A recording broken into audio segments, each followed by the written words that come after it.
Hurricane Irma has now made landfall on Florida, slamming into Key West, bringing sustained winds of 130 miles per hour, as well as rain and threats of tornadoes in what is expected to be one of the worst storms to hit the area in living memory.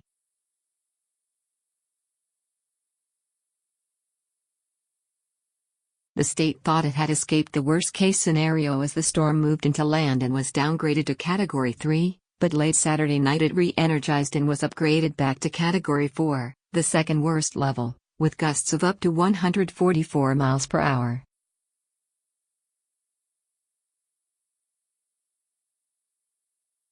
And this is only the beginning for the mainland U.S., as Irma is set to move inland northwest, threatening Naples and other cities up the west coast of Florida as the wears on.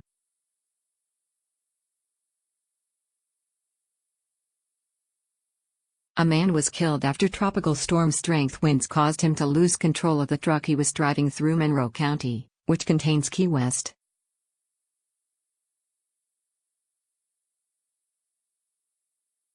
He had been carrying a generator, local officials told ABC News.Two. Others died in a car accident in Hardee County, Florida, the Florida Highway Patrol said.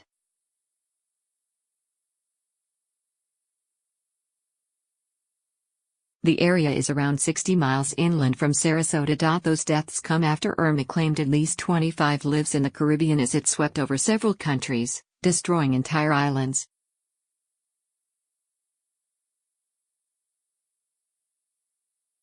Meanwhile, 600,000 people have been left without power, while storm surges of 10 to 15 feet have been measured around the Everglades, where lower land exacerbates the floods.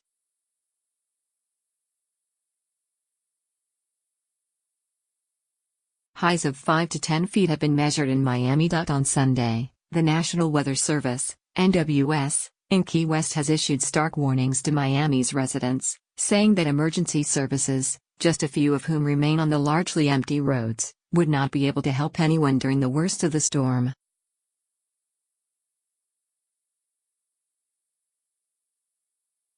First responders are told to seek shelter as soon as winds reach 40 miles per hour or more, as safe movement through the streets becomes impossible.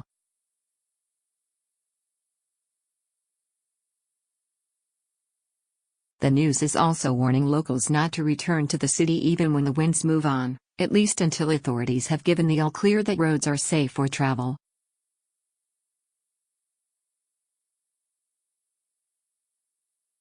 At 5:40 a.m., the NWS said, extreme, hurricane-force winds are imminent in the lower Florida Keys.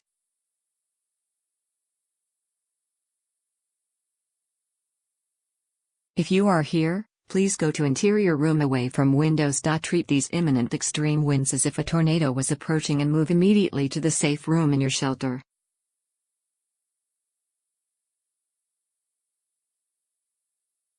Take action now to protect your life. You should already be taking cover. Forecasts predict winds of up to 130 miles per hour and will rip through southern Florida as it travels between 6 miles per hour and 8 miles per hour up the western coast of the state.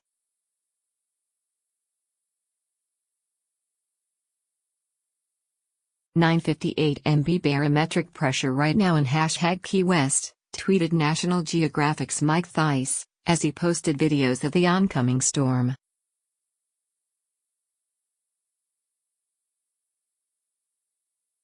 "We are getting pounded in western eyewall.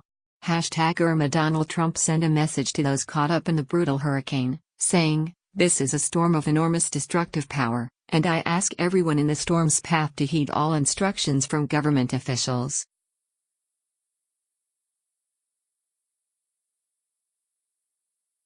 The U.S. Coast Guard, FEMA and all federal and state brave people are ready. Here comes Irma. God bless everyone.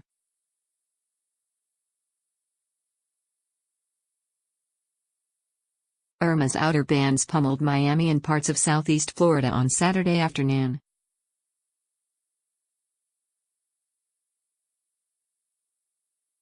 Two tornadoes hit Broward County after the National Weather Service issued a tornado watch.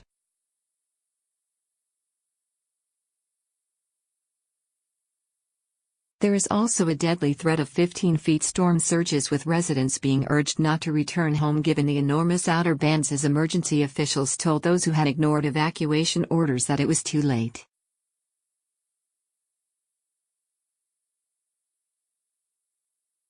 "15 feet is devastating and will cover your house," Governor Rick Scott said on Saturday.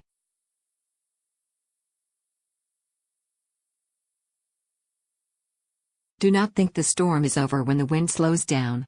The storm surge will rush in and it could kill you." The National Weather Service had earlier warned that tornadoes were commonly spawned by a hurricane and could damage far away from the center of the hurricane, while storm surges could cause more fatalities than any other hurricane hazard.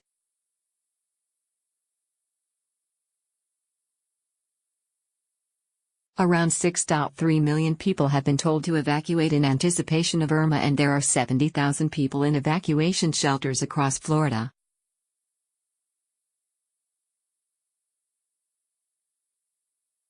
The state said Saturday that more than 400 shelters are open, mostly in schools, churches, and community centers.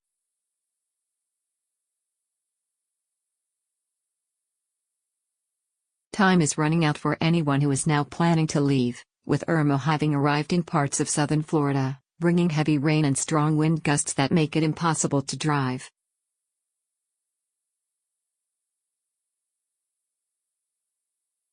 An overnight curfew was imposed in Miami to stop opportunistic looters taking advantage of the countless coastal homes that now stand abandoned.